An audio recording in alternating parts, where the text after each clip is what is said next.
Heyo everybody, Haku here with the 8th, I think, episode in Mahou Shoujo Ikusei Keikaku, or Magical Girl Racing Project, episodes 5. This one is Have Our Real Lives Been Fulfilling? And we see at the top of this one that this is a Kafuria focused one. I'm excited for it because Kafuria is a character that we saw basically none of. And whose power was awesome, and I was super disappointed that it didn't play a larger role in the story of Jokers, because it is a power that could be written so creatively, so it's sad that it really wasn't. But yeah, I'm excited to see a lot more of Kafuria, and we have an illustration for this one, a color page, and I'm looking at it now, and we see Kafuria and this glasses girl. And at first I was like, oh, is this Kafuria's real self? This glasses girl, that's her, that's cute. But then I noticed just now that there's this little skull symbol over her head, so this is sad. Is this going to be Kafuria meeting this person, and because her powers are showing her, this is the next one to die? Ah, oh, that's gonna be so sad. God, I really am not in for this sadness right now today. But let's just hope things are happy, please. Let's start reading. Have our real lives been fulfilling? This story takes place before Magical Girl Raising Project Jokers. My job really isn't working out. With a sigh, 3 people were reading from the menu. This doesn't taste delicious. Oh my, they still serve this.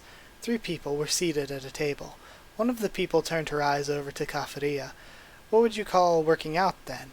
Kafuria tilted her head and smiled, letting out a small chuckle. The coffee was already cold. A job where I can get lots of money, of course. Is there anything better than that in a job? How about a job where you meet lots of people? Meeting people. If you're trying to set me up with a man, I'll pass. The 3 of them burst into laughter. Kafuria lightly tapped her fingers on the table. Oh, Kafuria, you're killing me here. Please have mercy, please. But would you do it, though? A job that involves meeting a lot of people? Well, if we didn't meet you, we wouldn't be here talking about money, would we, Kafuria? Kafuria gently grabbed her cup and drank from it. It had to be gentle. Too much strength and the cup might break. They're currently sitting at a table in a local cafe in town. This cafe was a cosplay cafe. Magical tea time. Often the cafe lends costumes to customers, but they're also welcome to outside cosplay, so long as it's not anything socially unacceptable. Even then, the rules are pretty lax, so just about anything goes. Because of the nature of the cafe, plenty of magical girls choose this as a meeting spot, to just come and talk. It works because everyone else just thinks these magical girls are cosplayers. These kinds of cafes existed all over Japan, filled with decorations, plush dolls on shelves, figurines lined up, posters from anime 10 years ago until now. There was a girl who cosplayed an anime character laughing alongside another customer. Here, magical girls blended in with humans. There were magical girls as both customers and workers in the cafe, as both of them were allowed to cosplay. Whoa, amazing cosplay. What about that one? Who's that supposed to be? Cool outfit. Sometimes customers would ask permission from the cosplayers to take pictures of them as well.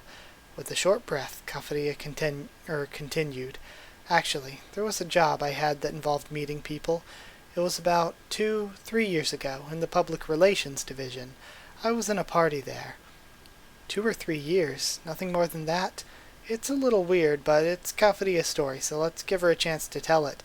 Oh, meeting people might be hard for her because she can tell if somebody's going to die, of course. As they talked, background music played from inside the cafe. At first, the opening of a battle anime, then the ending of a love comedy anime. When the music stopped, Kafuria told her story. A man kept approaching me. He seemed to be part of the industry, so he kept coming up to me. He said, I've had it with these anime magical girls who are all superficial. He told me, now someone like you is perfect. A Japanese-style magical girl. We need more of those. He doesn't seem to mean anything bad by it, of course. He's not from the land of magic, but he seems to be a veteran of the anime industry. Wow, Kafuria, the next idol? Is it going to be that kind of story? No. I remember saying how I'm not cut out for anime. But why? But why?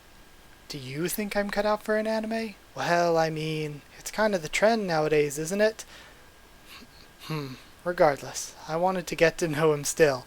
I love that the joke of it's the trend nowadays, isn't it? Because of like the the dark magical girl trend. That's great. Cause obviously, there's loads of honest, hardworking people. Ha! Kafuria laughed and then settled into a wide smile. Because her face was mostly hidden through her veil, she had to express herself using her mouth only. So I gave him my contact address. Huh? Why? Because he praised my figure as a magical girl. If he saw me in my human form, he'd probably think I'm a fraud. No? Well, I mean, I guess. But it was a good meeting, Kafuria? I mean, you didn't even show your human face. You should have done that. Oh, please, don't tell me what I can and shouldn't do. It's rather thirsty talking about these kinds of things. Excuse me, waitress. Can I have the end-of-the-world milkshake, please? A cup of milk was handed over by the waiter dressed like an anime character and was placed on the table. Instantly it was swiped by another girl. This girl had a large afro, funky-looking silver outfit, and was very clearly a magical girl. That's not Keek's outfit from when she met Daisy, is it? She swiped the milkshake from the table and tilted it elegantly. Her movements were all elegant, unlike her fashion sense. Afro, why'd you steal my milkshake? This was your milkshake, Kafuria? I ordered it. Oh, my bad. I thought you ordered it for me. The other two magical girls chuckled and laughed at their banter. Kafuria frowned in her lips. Kafuria wasn't angry, though, because they were all very close. There were 4 magical girls here, all of them freelancers. Freelancers are professional magical girls, not aligned with any sides or parties, but still used by them whenever they're needed. It feels rather nice to know someone was willing to protect me out of their own goodwill, though. Kafuria, her magic, is to know who will die first. She usually doesn't explain her magic to people because their reactions are usually the same. Disgust, fear, and sometimes if she's really unlucky, they might get angry if she reveals things. It's normal for her to get shouted at sometimes. But she quite enjoyed her morning costume. During the event, where almost every costume was outlandish, she thought she wouldn't fit in with it usually. So, why'd you want to get close? Asked a kitsune magical girl, tilting her head to the side. Kokuri-chan. Her magic was to move coins freely. She's also a very superstitious girl, prone to saying, if you do that, you'll get cursed, whenever someone did anything bad. I really hope they don't all die, but I have a feeling they will. They're her friends, and she'll have to see them all die. But I like Kokuri-chan already. She never misused her magic. So, you never had any bad feelings about him at all? A magical girl with green hair and twin tails said. Negino. Her magic was to generate the smell of green onions. I love these useless powers. In a certain event with onions, she's the one magical girl who doesn't let others tag along. That event only happens once a year. Her magic is really only useful if you want to have the smell of onions. Magical girls mingling with normal humans usually leads to misery, right? The magical girl with a huge afro, Oro. Okay, so never mind. Her afro acts like a magical guardian. It's never disturbed, no matter what happens to it. She puts her magical phone in there, she puts her writing utensils in there too. She mostly places any small items and are always perfect hair to be used later. No matter how many things you do to it, it'll always keep a perfect afro shape in the end. Sometimes that can get annoying, for example in narrow places where the afro can be too huge and it won't fit due to it retaining its shape. All of these girls were freelancers, sitting on a table in a cafe. Working for no one, yet at the same time working for almost everyone. From the point of view of ordinary magical girls, they're usually treated somewhat like dead men walking. Salaryman magical girls, sloppy, nasty. Some of them even think that most of these girls are simply unable to get a job because of their stupidity. That's far from the truth. You can't be incompetent if you're trying to be freelancers. Every time you have to be careful of deceiving employers, people who consider freelancers as disposable. For instance, Negino and Oro.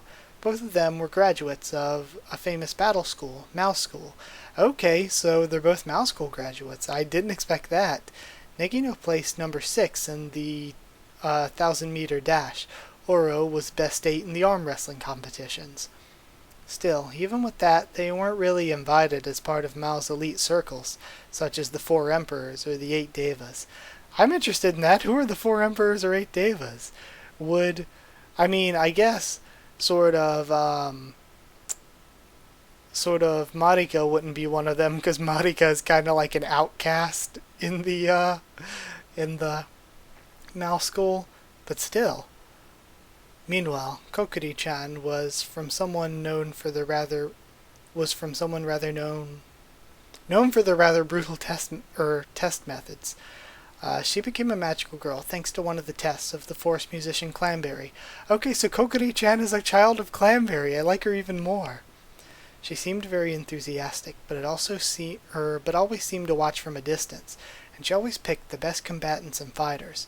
It's what's most necessary in the battlefield, is what Kokuri would say about Clanberry. Kafuria was a bit different from them. Those 3 magical girls doubted their strength, but Kafuria didn't really doubt hers.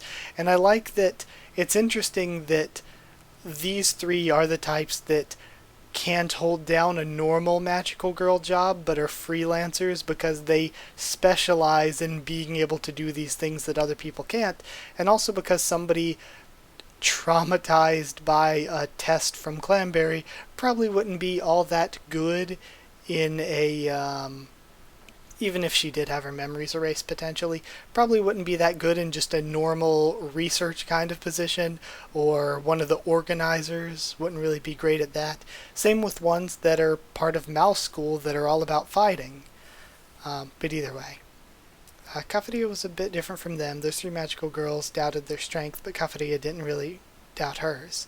She had wings to fly, scout, and is good at negotiating as well. What really brought Kafuria with these 4 is the same common thread that all of them share.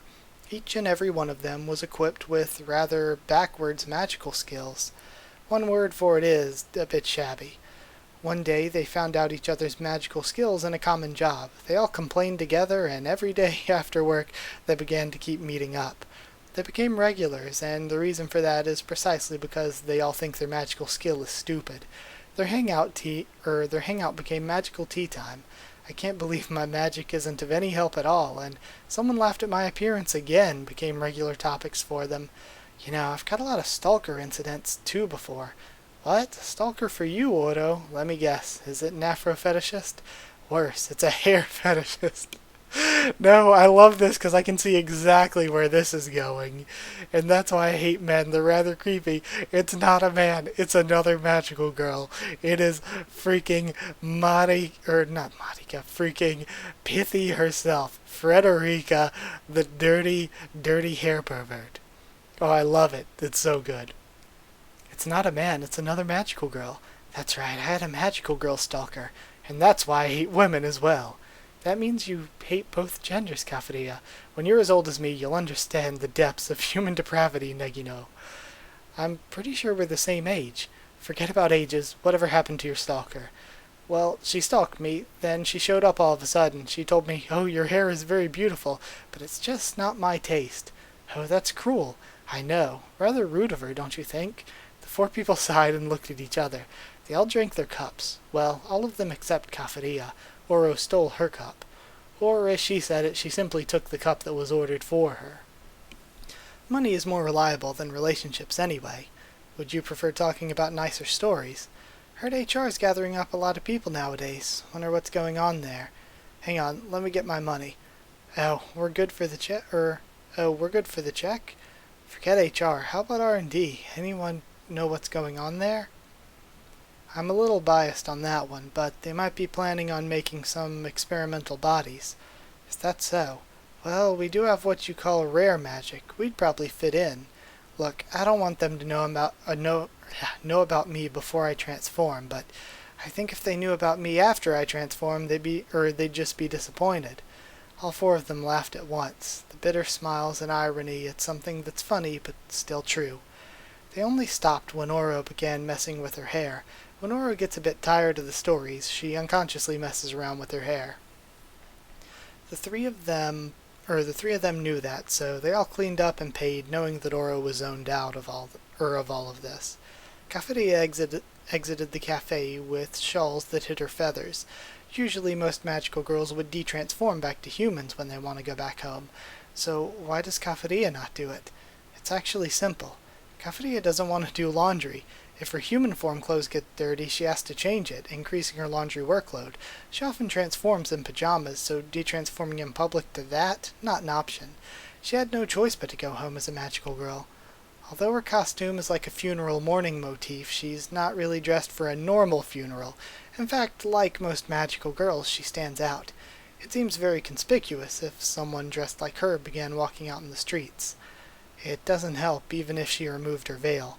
Due to that, she's often decided to fly away home, because it's much easier that way. Besides, she's not really concerned about people looking at her.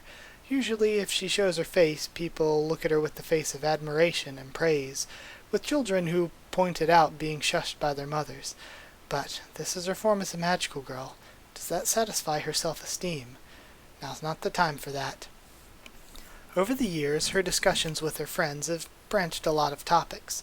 First, they talked about how being a regular working magical girl was constraining, and how being a freelancer was the way to go. Magical girls should seize their own freedom. Now, they don't have that opinion anymore. A stable income of a regular job is actually enviable to them. Since she can't do that, she has to now wander around looking for good jobs. She took the bus, waiting at the bus stop, again ignoring the gazes of the surrounding people. There was a vacant window seat ahead, and she was about to step forward toward it when suddenly, "Excuse me, you dropped this." A middle school boy. He didn't even look at Kafuria's outfit weirdly. He handed over a handkerchief with a smile. Kafuria recognized the handkerchief. It was hers. "Oh my, thank you kindly."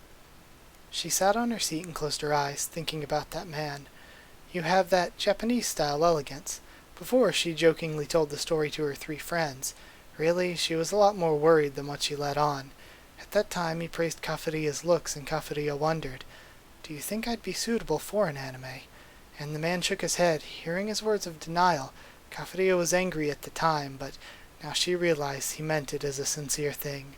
Kafuria knew that most magical girls in the public relations division are the glamorous beauties of the magical girl world. And yet, that man praised Kafuria without any want of a job. How Kafuria wished that she actually gave him her contact address. Every time she thought of that, she regretted her choice over and over again. She lost count of how many times she regretted it. Kafuria shook her head. It's quite a big leap to make from a boy who handed her handkerchief to the man who praised her a long time ago. She turned her eyes outside the window. A frog doll was outside a pharmacy. She forgot why she wanted to become a magical girl in the first place. She had forgotten a time when she finally noticed her magic was bad. She returned her eyes to the bus. She didn't want to think about it, because she didn't want to remember. She gently looked around. It was a holiday, but inside the bus was a little crowded. There was a woman sitting, some schoolgirls chatting, but in front of her, a skull mark floated on the head of the person sitting just in front of her. It was a boy, in middle school, the same boy who picked up her handkerchief. Since he was the only one in sight, the skull mark would obviously point toward him. But then, even with other people in her field of vision, the skull mark kept floating above the boy's head. For Kafuria, seeing the skull mark was a part of her life. She'd lose a lot of sleep if she kept stressing out about it. But having someone so young made her uncomfortable. If she would, she'd find a way to deal with it. People should die in the order of their age. That's what she believed. There were plenty of older people in sight, but the skull again was still on the boy's head. There were people around the age of the boy's parents on the bus. An old woman with a cane, and her grandson also passed by. An old man was even sitting nearby too. All of them didn't change the skull. That boy is the first to die. Still, should she intervene? Oh, the skull mark isn't absolute. I was going to say, this is so sad, and it's really so interesting seeing the things that Kafuria has to deal with in life. The skull mark isn't absolute, though. Kafuria can see it, but it doesn't guarantee the first death, if Kafuria would intervene. Still, because the cause is unknown, intervening can have unpredictable results. It may change or it may not change. If it did change, it could also change to a worse outcome. Still, if she didn't intervene, then the skull mark is guaranteed. Kafuria still decided not to intervene just yet. I love Kafuria's power and how it could be used in writing. I just wish we saw so much of it, or so much more of it. She kept watching over the boy. It could just be an incurable disease, but if it's an accident related to the bus, she'll grab him and fly away. If that's the case, the skull mark might disappear, but what happens to Kafuria in that case? Even if it's just this boy, Kafuria didn't really know if first to die meant 10 seconds or 10 years. So Kafuria didn't really know when she should act, if at all. The bus stopped at a shabby supermarket. A lot of people went inside the bus. It's winter time, so warmth is desired by everyone. The bus became a lot more crowded. Kafuria flaunted her veil and fanned her face. The bus began to leave again, and Kafuria looked back at her original view. Something strange is happening. The skull was floating in the boy's head. That much hasn't changed. However, now another skull was floating in a woman in her 20s sitting just next to him. There was also a skull floating on the heads of 2 high school girls sitting right next to each other across the aisle. Kafuria's magical skill is usually accurate, but not to the point of measuring a unit of time in seconds. From her experience, she knows that people who die within seconds of each other were counted at the same time, by her powers, meaning that mass deaths at the same time can cause multiple skulls to appear. Kafuria rubbed her eyes and looked forward. The boy, a woman, 2 schoolgirls, 4 people. Then she noticed something else. Another person had a skull on them. The driver. The order of death was too unnatural. This must be caused by an accident. Was it an explosion? Perhaps the fuel tank of the engine was going to blow up? But the position's too far away for all of them to be affected. Maybe it's a fall or a crash. Kafuria stretched out her hands to grab the emergency stop buzzer. These people need to stop and get out of the bus. What kind of disaster will this bus suffer? She didn't know, but she knew it will happen. Her powers have never been wrong before, so she had to act now. I'm sorry, my stomach, it hurts. I need help. There's a hospital nearby. Please stop here. Kafuria looked forward, feigning stomach illness.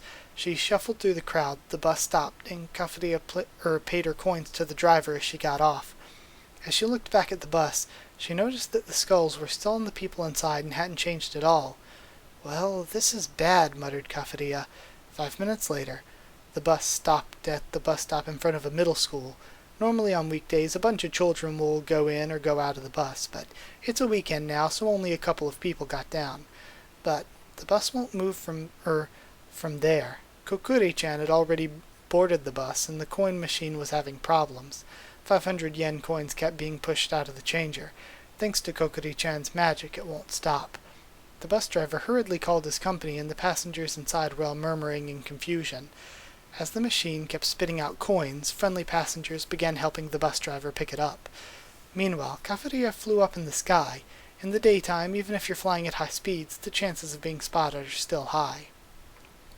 The Land of Magic doesn't like magical girl sightings. They try their best to make those sightings urban legends. But this is an emergency. Kafuria had no time to think about the small details like that. She left the bus to Kokuri-chan. She told her that if she noticed anything bad about to happen, she should just get out. Now, she's bought enough time to figure out the cause. Given the size of the bus, an accident would cause a lot of deaths. It's not unusual for multiple people to die in a bus crash. Is she gonna save these people but end up killing her friends? Oh gosh, I'm gonna be really sad if that's the case. It's not unusual for multiple people to die in a bus crash, especially those sitting in the front. Kafuria alone is not enough to stop it. She'd need multiple magical girls to help her out. From the sky, Kafuria scanned the ground for anything that could cause a bus accident. She looked at the bus's usual route. She soon found it, a vehicle exceeding the legal speed limit. She confirmed that the driver was driving recklessly. Even if he avoided the bus, he'd cause an accident somewhere else. Kafuria flew higher, following the tanker truck. At the same time, she used her magical phones to give instructions to Negino and Oro. She found the cause of the accident. It's a drowsy truck driver. I'm following it right now. Alright, I found the cause of the accident. It's a drowsy truck driver. I'm following it right now. Later, she saw Negino point her palm from the sidewalk toward the tanker truck. Soon, the odor of green onions would appear. The truck's inside was filled with the stench of green onions. That should wake the driver up. The only problem was, it was a little too much. The driver jolted awake, violently maneuvering the steering wheel in an attempt to maintain control of his truck. Various cars veered out of the way, and the truck became completely out of control. Although it's great that the driver was awake, this is not the ideal situation. A large spherical shape soon appeared in front of the truck. It was Oro. From the sky, her afro seemed to be huge. She tilted her body forward, her hair receiving the brunt of the truck at full speed. The force of the truck caused friction, and Oro's hair began burning. However, thanks to her magic, her hair didn't get damaged at all, despite the flames. Despite stopping the truck, she couldn't stop the momentum of the truck. As the truck came to a stop, she was flung backwards. Negino quickly jumped into the roadway and caught Oro. Kafuria rapidly descended from the sky. The three magical girls were near the tanker truck. The driver must have stopped the truck, since earlier there was a braking sound that was ringing. It came to a stop, with plenty of skid marks behind it. The three of them rushed up near a building and went to the roof. Down at the scene, many cars stopped and people were gathering around. Police cars and ambulances arrived as well. The tanker truck driver was outside and coughing. Nekino laughed. I think I may have made it a bit too strong. Okay, something that I like that I just really thought about with Kafuria's powers is that the entire time we were seeing her in Jokers, she had to have been seeing who would die next that entire time, because it's based on who is in her field of vision.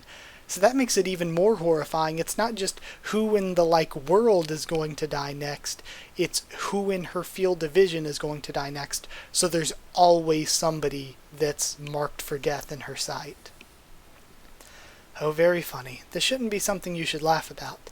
Hey, everything turned out fine, right? Besides, it's the driver that didn't get enough sleep. Maybe he's being overworked. Oro smiled with her hand covering her mouth. You know, we could just do this for a living. We can think about that later. For now, I have to go. I've got a bus to catch, said Kafuria as she flew away. She went to reconfirm the skull marks on the bus. She wasn't sure of anything yet until she saw them. While flying, she smiled thinly. It's been a while since she helped people with her magic. Actually, it's probably the first time they all succeeded. All of them. It's a once-in-a-lifetime event. The smell of onions, giant afros, moving coins. All of them were pretty useful back then. Perhaps that should be the topic for their next meeting. How can you help people with the magic power you've been given? That would be a nice topic to talk about.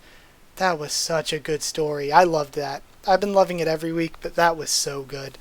I really, really like Kafuria. And even though now she's gone, and like I said, I still think whether it's more episodes or some magical girl comes along that can bring people back to life, I kind of feel like we'll see magical girls from the past more, but I would love to see more of her friends, though again, part of me kind of wouldn't, because that means they'd be in danger of being in an actual arc. But gosh, I loved this. And see, I think that's one thing where you can sort of respect the deaths but not get too upset about them, because even when characters die, it's not like they're out of the story. If they're a really good character that you like reading, we can still see them in episodes. So I think that aspect of it is really cool, and I like that a lot. But yeah, I'm going to end this here. We only have 3 more of these. Then I might be doing a special video. I think I might do a Magical Girl tier list, maybe. So I'll do that, and then I'll do Peaceful Days, and then I'll do Queens, I think. Pretty sure that's the order we're going in. And then after Queens, I'll probably do another favorite Magical Girl video, and then move on to whatever the next arc then will be, whether that's a different arc, or I think Black is out, or whether that's episodes Delta, or whether we just do something completely different, like take on one of the manga or something. Either way, there's plenty more Magical Girl Raising Project coming. Hope you enjoyed it. If you did like the video, comment down there to tell me what you thought of this chapter, this episode, what you thought of my thoughts and reaction. Subscribe for more Magical Girl Raising Project, much more on the channel. Follow on Twitter if you want. I can try to keep you updated there and stuff for the channel, or talk to you there. And if you'd like a link to our Discord server to talk to me or more of us on Discord, just ask and I can give you a link. Lastly, if you want to help support the channel on Patreon so that I can keep doing these videos, it's patreon.com/Haku of the Tubes, or a link will be in the description. It really does help it so that I can keep making Magical Girl Raising Project content. And yeah, hopefully I'll see you in a few days. Shouldn't be too much longer before the next one, because this one's coming out late, as is usual lately. But either way, thank you again for watching, and I'll see you all next time.